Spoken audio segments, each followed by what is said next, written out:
You know, when I was first starting to draw and paint, I had a lot of trouble with the eye, and I think I'm not alone there. And it's true, the eye is a complex part of the head, probably the most complex part. However, it's not complex because any one part is necessarily harder to draw than any other part. It's the fact that the eye is made of so many little individual elements. Like we have the eyeball, you know, the spherical part of the eye that sits behind the eyelids.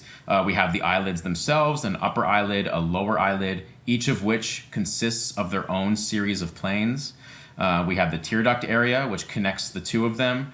Not to mention the fact that the whole assembly is kind of seated inside the eye socket. Remember in the brow section, we started to carve out this the eye socket, you know, that kind of hole in our skull that kind of goes in. Well, we got to figure that out. And then we have to figure out how that recess starts coming back out to meet the cheekbone. The eye kind of sits inside all of that madness.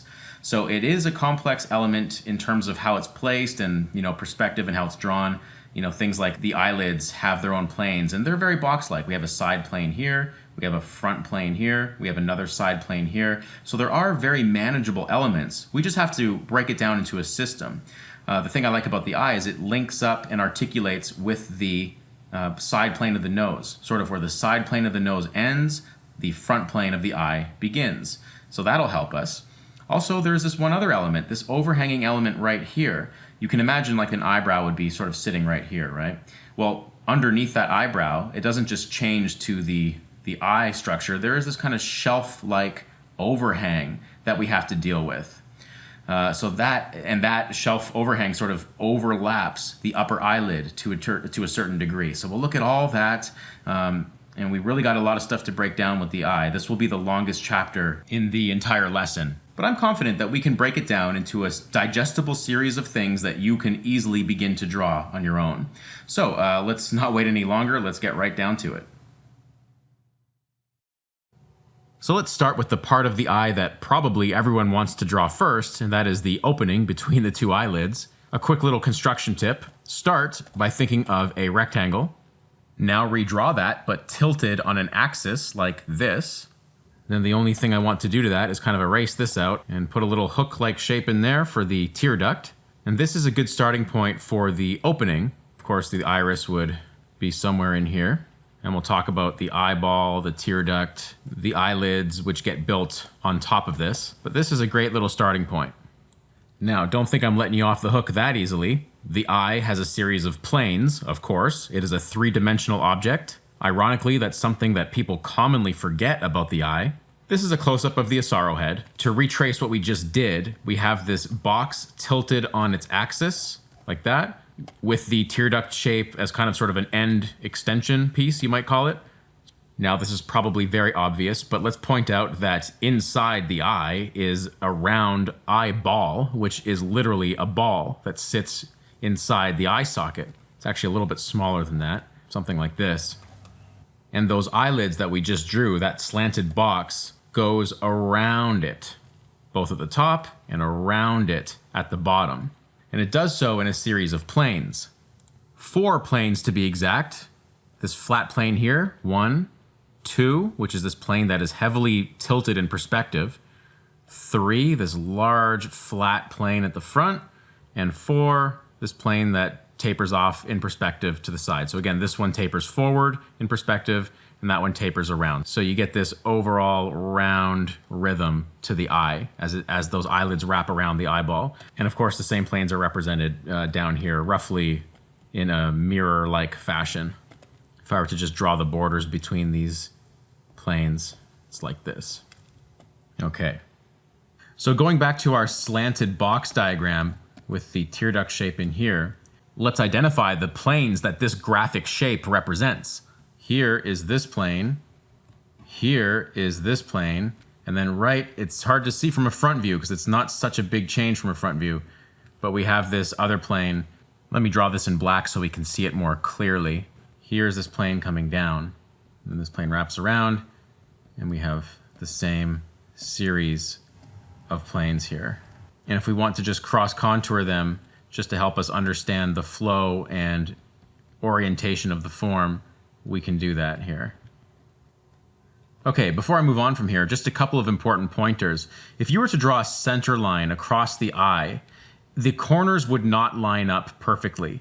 The tear duct is a little bit higher than the corner on the other side. You'll notice my horizontal line is intersecting somewhere along the lower eyelid there, just a little bit lower than the exact corner. This is something that, again, changes from person to person, but in general, you'll get this kind of thing where the corners don't precisely line up. The eye dips just a little bit lower on the right side, or on the far side, I should say, because this would, of course, be the left side on the other side of the face.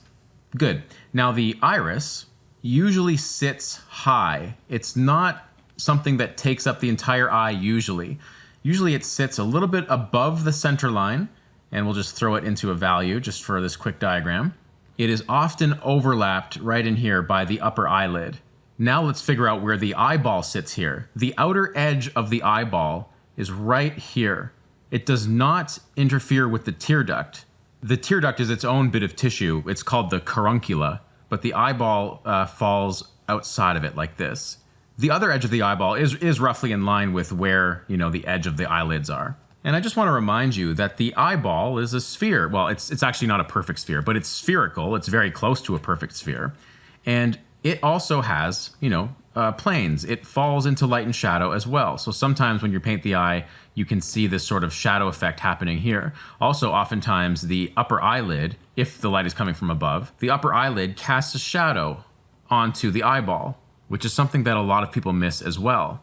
I think this often goes overlooked because there is thickness here. Even in this straight on view, can you see that there is a thickness happening along the underside of the lid? It's not a paper thin thing. You can see it much better in the lower lid. See this thickness? It's like a shelf that protrudes out, and there is thickness here, and it follows these planes. Same with the tear duct. There's a thickness to it. So just to quickly readdress our diagram here, there is a thickness that should be apparent in our diagram, which I'll just quickly indicate. We'll do more drawings to make this more clear. But just to complete this, let's throw these side planes in shadow. You can probably throw these planes in shadow as well, just because they also are turning. But we'll leave the tear duct planes not in shadow because they are flattening out again. Now we are getting somewhere. Quick little handy note here. The thickness of the tear duct, which is like this, right? This area in here, basically lines up or shares a border edge with the side plane of the nose. Remember how the side plane of the nose went out and in and up? Well, this little hook area right in here is the same contour as the tear duct. We go straight in from the side plane of the nose into the structure of the eye. Speaking of structure, it's critical to remember that the eye is a three-dimensional structure. That becomes extremely important when you're showing the eye from any kind of three-quarter angle like this. Let's bring back our straight-on diagram. You notice that in this view, it's this top plane right in here that forms the contour in this three-quarter view. The bottom plane is a bit softer. You can still see evidence of this plane, although it's very foreshortened right in there. And this plane still is noticeable to the camera. Also in this view, we can really get a respect for that thickness that occurs underneath the upper eyelid. And I don't think I've said this outright, but this is the upper eyelid, this area here, this series of planes, and this is the lower eyelid. I think that's obvious, but I should make sure I say it. So we've covered the upper eyelid, the lower eyelid, the tear duct that kind of connects them, the eyeball itself. But we're in this three-quarter view, which changes our drawing pretty dramatically. So what I like to do is think about the eyeball, and remember that upper eyelid is now coming around the form. The tear duct is still visible in a three-quarter view, but it's much foreshortened, so it appears, somewhere in there, which then branches out into our lower eyelid, which again goes around the form. And I find it helpful to draw the contour of the eyeball itself, which helps me find the thickness of the plane, the underside of the eyelid, which helps me then find the top of the upper eyelid, this line right here. And then I can find the corners of the planes. The upper eyelid, by the way, extends further beyond the eye, like this. Now let's go for the thickness of the lower eyelid.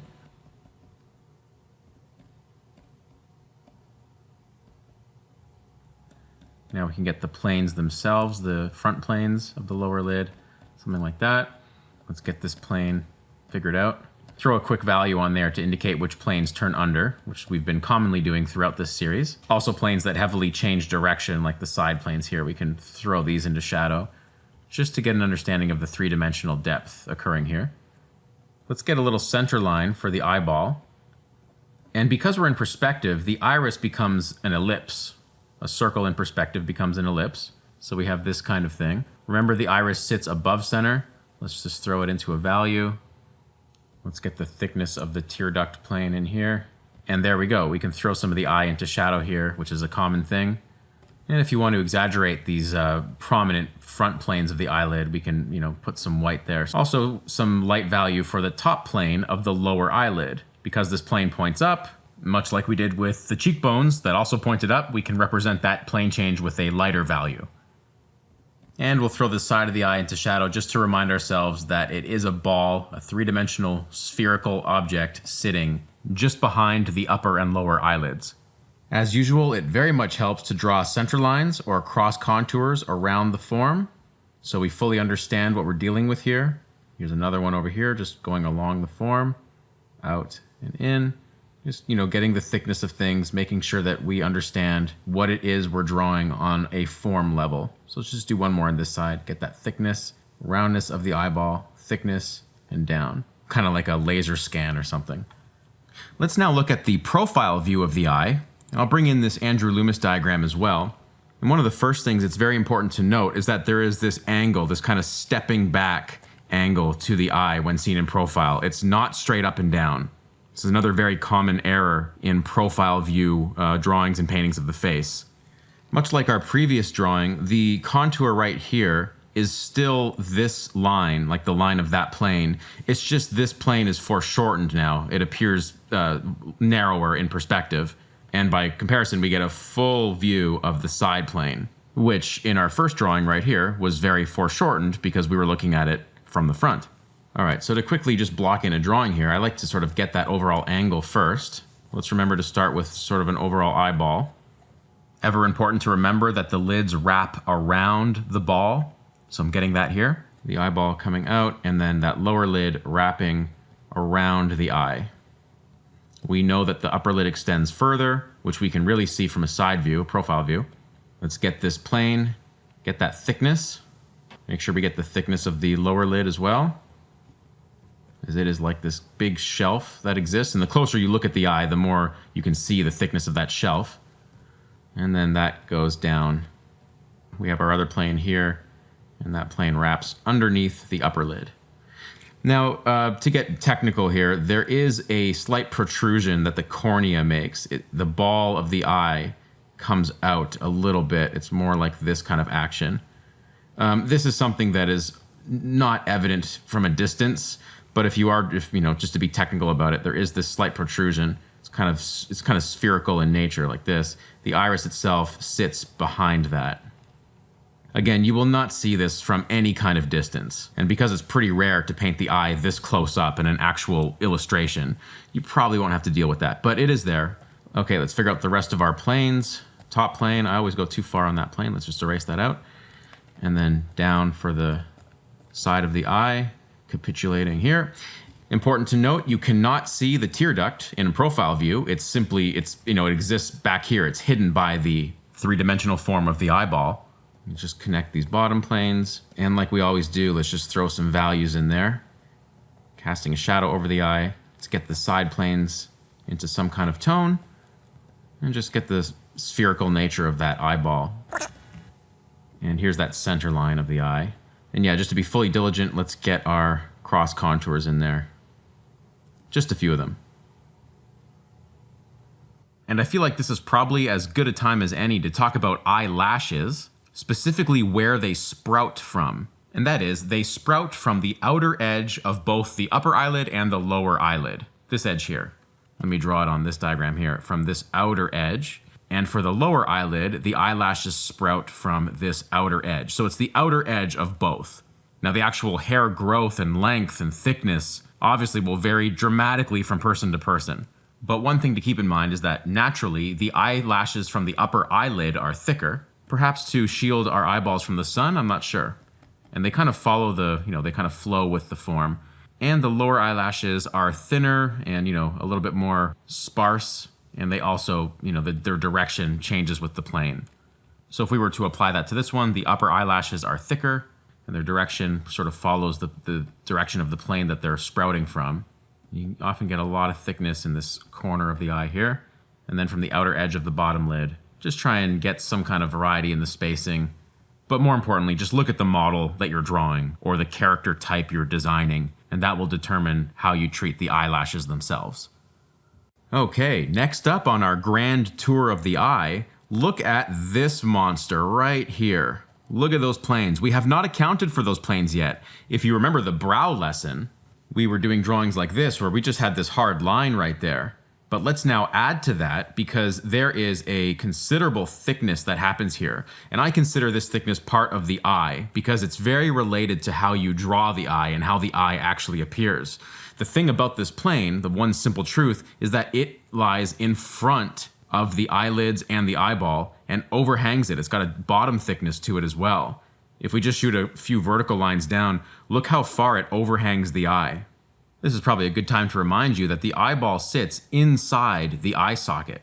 It is buried deep within our skull. Well, maybe not so deep, but it's buried inside the skull. Just to roughly sketch it in, it's kind of like this sort of thing. We have the planes running down. I'm just going to do a quick drawing of this. Something in this range here, it's inset. The top edge of the brow that we learned in the brow section was here. But now we're dealing with this plane that comes down from that part of the brow, overhanging the eye. And as it does so, it partially obscures the upper eyelid. And just to throw this in value, it often also causes an entire darkening area here, which we'll talk more about in the actual painting section of this class. Also, while I'm on this diagram, remember that when we did those brow drawings, we were scooping out the brow like this. Like we had that plane that just cuts in like this when we're doing the brow.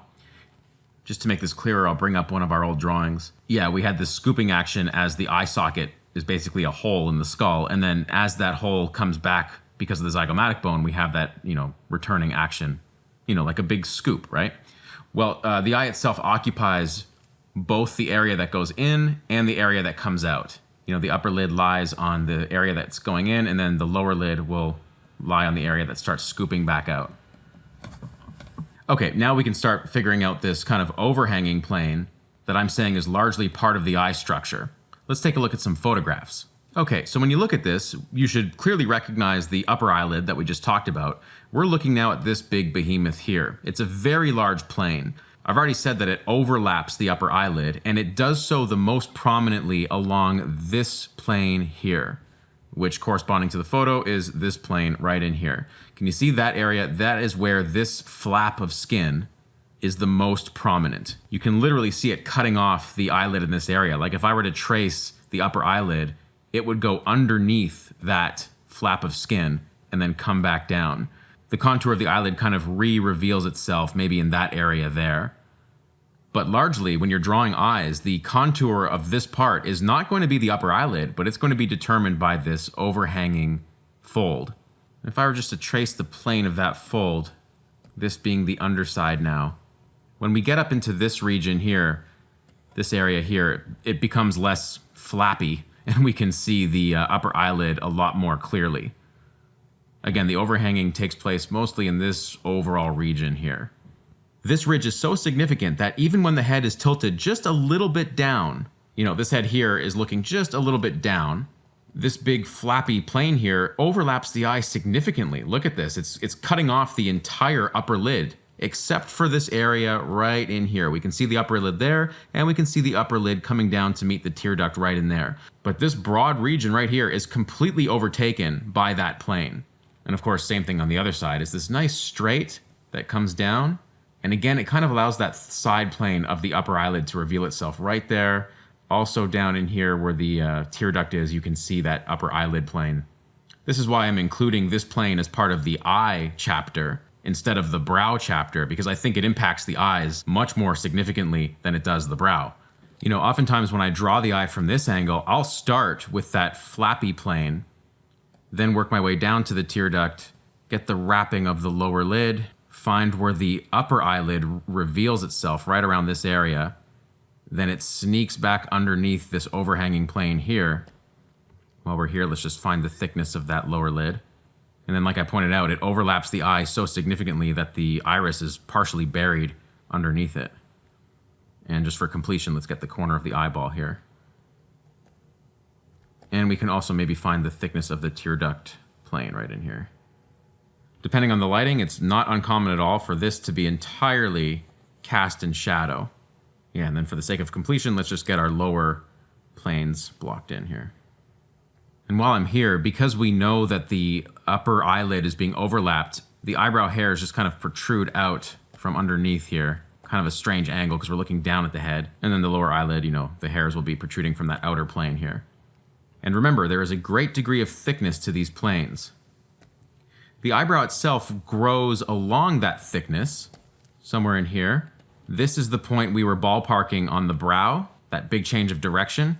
The eyebrow will change direction there and come down the other side in accordance with the form that it's following. And you know, there we go. That's a pretty complete study of the planes of the eye from this angle. Remember, the plane overhangs the most in this region. That means as the eyebrow moves away from the nose, which of course is the opposite way on this side of the face, as the eyebrow moves away from the nose, you're going to get that plane looking thicker as the overlap of it increases in this area and in this area.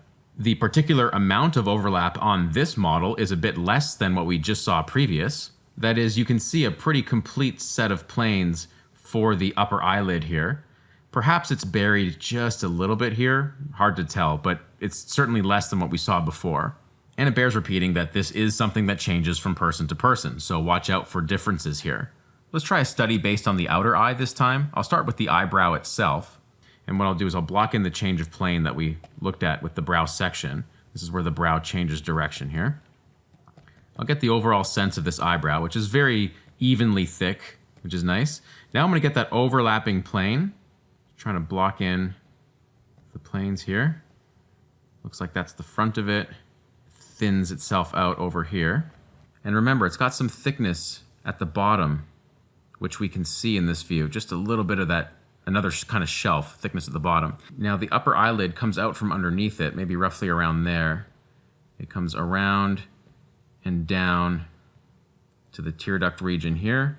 I'm of course imagining the eyeball, which is nice because now we know that the upper eyelid has to overlap it like this. The lower eyelid wraps around it as well. Make sure you get that thickness of it. It's always helpful to carve out some of these planes of the eyelid itself and just be accountable to all that structural information that we're working so hard to obtain. The eyelids are really thick on her, so they're obscuring a lot of the information here, which can play to our favor. So if we start throwing in some eyelashes here, keeping the thickness concentrated on the outer side of the eyelashes thin out when they approach the tear duct side of the eye. Same with the eyelashes that sprout from the lower lid. Just going to adjust my outer contour line here. Get the thickness of that upper eyelid. Just going to pronounce that a little bit more. And then her iris is kind of doing this, leaving just a little bit of negative space to the right of it, and I'll throw this in a value. Speaking of value, what I can do is I can get the entire upper eyelid to be in shadow, just to enforce the fact that it's being overhanged by the planes above it. I'm just going to throw the planes of the lower lid into shadow as well, and cast a bit of a shadow over the eyeball itself. Just make a few general tweaks. Maybe throw the top plane of the lower lid in a little bit of light. Oftentimes that lid does catch a little bit of a highlight. I'm not trying to copy the lighting in the photo, by the way. Again, all value stuff, like fine-tuned painting stuff, will be reserved for the second section of this whole class. Right now, I'm just using values to delineate, if something is turning or if something is being overhanged by something else. For instance, this plane here turns, so maybe you can throw it into shadow. The eyeball itself turns around there, so we can maybe throw that into shadow. And oftentimes, although it's hard to see on this photo, the pupil, which lies right in the middle of the iris, can often be even darker, providing just a slight darker passage here. And okay. And I think it's important to point out that the plane essentially ends along with the brow, like where those planes of the brow ended. The end of this overlapping, piece of geometry we're talking about here coincides, right here with where the brow also terminated. So yeah, this series of planes is very much a part of the brow, But again, putting it in the eye section because this upper contour is so influenced by this overhang. But you're asking, what about the Asian eye? What is it about the Asian eye that makes it look different from the Caucasian eye? Well, it's based on the same structure. That is, this overhang is still here. The big difference, however, is how that overhang terminates. It has a much broader influence. The anatomical name for this is the epicanthic fold, and it obscures either all of the upper eyelid or a large chunk of the upper eyelid. On this model, we can see the upper eyelid right in here. Essentially what's happening is the overhang element comes down a lot further and in general is a little less bulky and a little more flat. So it comes down and abruptly changes plane right in here. And like I just mentioned, its range of influence covers the entire upper eyelid, so it continues all the way down this way. This overhanging piece coming down like this. And we get this rhythmic, graceful, almost like a spline curve contour right here. So when drawing it, what you can often do is start with the epicanthic fold, get the overall shape. Now, remember looking at this model, we can see the upper eyelid coming through here. So I'm going to kind of taper off this line here and then come down again with another indicator as to where the upper eyelid might terminate, somewhere here. The tear duct also is pretty evident, the bottom of the tear duct, I should say. Then we'll just go around for the usual bottom lid, which remains unchanged. Get that thickness in. Get the front planes of the lower lid in there as well. Tucks underneath the upper lid as usual. The plane turning, right around here. One thing I want to correct, I got a little too Caucasian with the curvature of the tear duct area. This is a sharper transition. Kind of goes more like this. That epicanthic fold really cuts through the eye, creating a pretty noticeable angle, something more like this. Now remember earlier on where I measured that horizontal and I said the eye was on an axis, like tilted on an axis. The amount of tilt can change. This person's eyes are tilted more than the eyes we've been looking at before. Now, this is not just an Asian eye thing. This can happen across many different races. But yeah, don't forget to measure that horizontal to see where the crossing point is on this side of the eye. The eyelashes are coming out from underneath the epicanthic fold. For a natural look, I'm just trying to vary the direction and the growth. Same thing with the lower eyelid, just try and vary that. Of course, if you're trying to illustrate someone with heavy makeup or something, you would make it more uniform.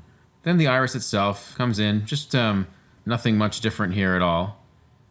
Just gonna fill this in messily. On this eye, you can see the pupil a little bit more clearly. It's this darker passage, so I'll fill that in. The epicanthic fold is really casting this into shadow. You can really see it on this particular reference. You can also indicate the thickness of the epicanthic fold with just a little value. Indicating the plane coming down and then turning under. And just for fun, I'll get a lighter value and put it here on the top plane of the lower eyelid. And I haven't put any highlights in any of these eyes yet, which is kind of funny considering that that's the first thing most people go to. But, the eye being a spherical form and being a very wet surface will definitely, catch some reflections from the environment or from the light source. The highlights of the eyes can change dramatically just depending on what's being reflected, how close the camera is. We'll look at those a little more in the painting section, I'm sure. Now you might be wondering about the thickness of the tear duct plane here, but you notice you don't have that clear tear duct shape as you do on a Caucasian eye because that epicanthic fold is so responsible for the contour of the eye that it kind of obscures it. So here we would not have this. Instead, it just kind of, softens out. It's always helpful to draw the cross contours, indicate the flatness of the eye area. Let me just move this diagram over a little bit. This is the overhang plane we've been talking about, but of course it's much different for Asian eyes. And the eyebrow just starts growing along this plane, turning about at this point. Notice I'm changing the direction of my stroke to help the plane turn, but also the direction of the hair growth. Okay, and there we go. Okay, so we have amassed quite a collection of eye drawings here. Unlike previous chapters where I saved the drawing to the end, I've kind of been doing it along the way here. And we're almost done. There's one more little rhythm of the eye that I have not touched on yet that is very important. Let's take a look at it now. The The first thing I have to do is remind you that we have a giant orbit here. This is called the orbit, by the way. I don't think I've mentioned that yet. And we know what's happening all through this half of the orbit. You know that we had the brow terminating here. We had the big overhang area here. The eyeball sat in here.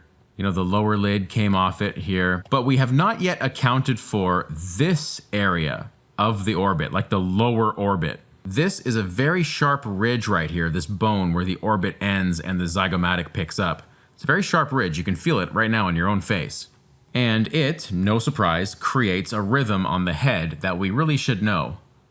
Now, I really want to be clear about this. The lower eyelid does not touch the orbit at the bottom. The lower eyelid sits up here, like in the, somewhere in the lower third of the orbit. This ridge is here. It's lower than the lower eyelid. And there's this thing commonly known as like the bags under the eyes. This thing here, this is the orbit, the bottom of the orbit. Again, I encourage you to feel this area on yourself right now. It kind of comes up around here, wraps around. You can see it on both sides. This is my face, by the way. You can see it on both sides of my face. It's strange, like sometimes when you're tired, this shows up more. I have no idea why. But rhythmically, it echoes the shape, that sort of, downward sort of C shape of the lower eyelid, and, just branches out further.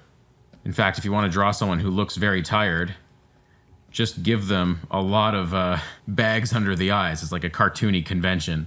It's not realistic, but it does the job. Anyway, sorry, sidetrack. But going back to the drawing I did earlier, essentially you can start from the point of the tear duct there and just kind of trace it down somewhere down here. This represents the bottom of the orbit. And in theory, it covers the entire circumference of the orbit, but usually you can't see this entire curve. Usually it's just relegated to kind of this first third area. And here it is on another person. I know, very low res photo, but you can really see the rhythms, right? This is the lower eyelid. Here's that rhythm of the orbit. These two curves kind of mirroring each other. On this side, it's in shadow. It's a little harder to see. Even on photo retouched, silky smooth Angelina, you can kind of see it. It's there, and it's here. And the reason we can see it is that it's a slight indentation right next to a place on the head where the skin piles up. Do you remember when we were drawing the nose, I had this rhythm coming off the wing of the nose and down, wing of the nose and down, and I called it the laugh lines, or the nasolabial furrow? Well, that rhythm sort of visually mirrors this rhythm. And we have this bulging of flesh here, the cheeks basically. But the flesh piles up there and makes a little mound. And because by contrast the flesh sinks in here, on most people you will see this rhythm. And again, what I like about it is just that. It's rhythmical. They rhyme with each other, these curves. There is a beautiful little design to it. Pretty dramatic in a photo like this where the light is coming from underneath the model because we have that mound of flesh that I talked about. And you can really see where it terminates, right where the orbit is, where that plane abruptly changes as we go into the orbit and then up. Then we have the lower lid just slightly above it. You can see it on this side as well, right? The orbit, the eyelid, the nasolabial furrow. And on the other side, the orbit, the eyelid, the lower eyelid, and the nasolabial furrow, all making this rhythm. This lighting is actually pretty cool to see the scooping action I was talking about before from the brow, how it comes down and then out again, down and then out again. Can you see that? You can see it here too, a plane that kind of is facing up, but then it scoops under and then comes back out to meet the brow. All right, that's a lot of lines I just drew on this guy. And just to wrap up, two quick art examples. We got Anders Zorn on the left and still living artist, great painter Skip Liepke on the right. The lighting situation is very different on both of these. In the Zorn painting, the light's coming from directly above, so it's a shadow pattern, it's a dark pattern. In the Liepke painting, the lighting is a little more flat on, and when that happens, you can often get a bit of a highlight there. We'll save value analysis for part 2 of this whole class, where I actually paint the head. But in closing on this section, just remember that the lower eyelid is one thing, the lower orbit is another thing, and then it nicely kind of rhymes with the nasolabial furrow, which is down here. It's kind of 1, 2, 3 pattern. Again, on this side, 1, 2, 3. All right, that should wrap it up for the eye. Let's now move on to our final chapter in part 1 of this lesson, where we take all the parts we just studied and assemble them.